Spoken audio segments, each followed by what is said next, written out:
Hey, what is up everyone? Welcome back to our YouTube channel. So for today's video, I'm going to teach you how you can easily edit Jotform after submission. So all you have to do is head over to jotform.com and of course, make sure that you're logged in their account. Next is look for that specific form that has submissions. So say for example, we have this student satisfaction survey and we currently have two submissions. Just hover your mouse on that form, then click on More.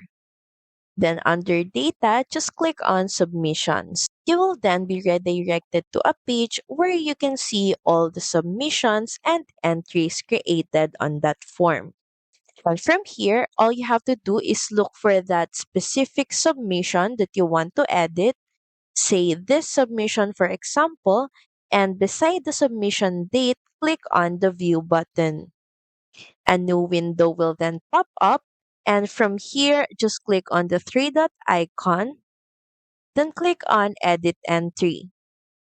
And from here, you will now have an access to add details that you missed and also change responses that you created.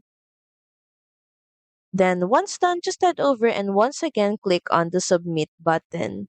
So that's pretty much it. Thank you very much for watching this video. I hope that you find this video helpful. And if you do, please don't forget to like, share, and subscribe to the channel. Now we'll see you again on the next one. Bye!